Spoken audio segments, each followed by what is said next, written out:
कह सकते हैं। इसकी अब हम स्पेशलाइजेशन क्या है, इसके फंक्शंस क्या है। सबसे पहला फंक्शन है ये स्टोरेज। किस चीज को स्टोर करता है, ग्लाइकोजन को, आयरन को और कुछ विटामिन्स को। सबसे पहला फंक्शन है इसका स्टोरेज। और स्टोरेज किस चीज को करता है, किस चीज को स्टोर करता है अपने अंदर, ग्लाइकोजन को, आयरन को और कुछ विटामिन को। दूसरा फंक्शन है इसका डिटॉक्सिफिकेशन ऑफ टॉक्सिक सब्सटेंस। जितने भी टॉक्सिक जहरीला मादा है उसकी जितनी भी ये टॉक्सिक है उस चीज को खत्म कर देना, टॉक्सिसिटी को खत्म कर देना, उसके उस जहर को खत्म कर देना डिटॉक्सिफिकेशन कहलाता है। अभी कैसे डिटॉक्सिफिकेशन करते हैं टॉक्सिक सब्सटेंस की, through production of clotting protein of blood.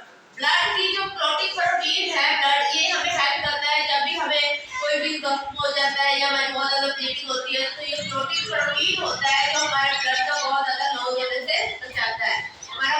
Okay, detoxification of toxic substance कैसे होता है, by producing clotting protein. Blood का क्लॉटिंग प्रोटीन बनाने से और recycling of all blood cells. हमारा जो लीवर है, जिगर है, वो जितने भी उसमें पुराने ब्लड सेल्स होते हैं उन सबको क्या करता है, रिसाइकिल करता है, दोबारा सबसे रिसाइकिल करके न्यू ब्लड प्रोड्यूस करता है, न्यू ब्लड सेल प्रोड्यूस करता है, उसकी वजह से नया खून बनता है। और लीवर का काम ही खून बनाना है। अब बात कर लेते हैं इसके स्ट्रक्चर्स की। इसके स्ट्रक्चर्स में सबसे पहले इसके पास प्रोमिनेंट न्यूक्लियाई होती है। इसके जो न्यूक्लियाई है वो उसके पास प्रोमिनेंट होती है और उसका फंक्शन क्या है, प्रोमिनेंट न्यूक्लियाई फॉर मैक्सिमम ज्यादा से ज्यादा activities required for making enzyme then other protein. ज्यादा से ज्यादा एक्टिविटीज परफॉर्म करते हैं, उसके लिए जरूरत होती है। इनकम हमें इन सब की जरूरत होती है एंजाइम और प्रोटीन बनाने में। हमें वो एक्टिविटीज कौन सी एक्टिविटीज है जिसमें हमें इसकी जरूरत होती है, प्रोटीन और एंजाइम बनाने में हमें जो हेल्प चाहिए होती है उसमें प्रोमिनेंट न्यूक्लियस का इंपॉर्टेंट रोल होता है।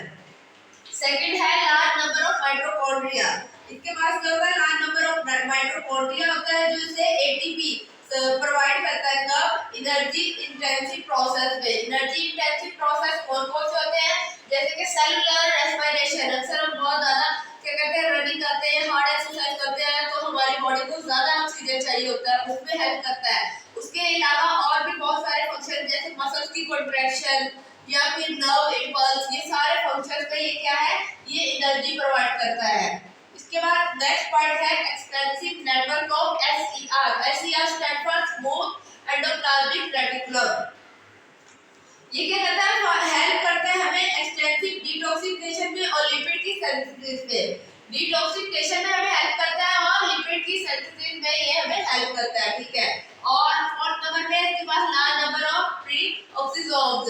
प्री ऑक्सीजोम्स का क्या फंक्शन है, ये इसमें विच कंटेन एंजाइम्स, ये इसके पास एंजाइम होते हैं जो न्यूट्रलाइज कर देते हैं टॉक्सिक सब्सटेंस को। बहुत सारे टॉक्सिक सब्सटेंस होते हैं उसे क्या करते हैं, रिमूव कर देते हैं वहां से और बॉडी को न्यूट्रल कर देते हैं ताकि वो बॉडी न्यूट्रल फॉर्म में आए और ये जितना भी टॉक्सिक मादा है हमारी बॉडी से, हमारे लीवर से रिमूव हो जाए। और सबसे लास्ट वन है डक्ट।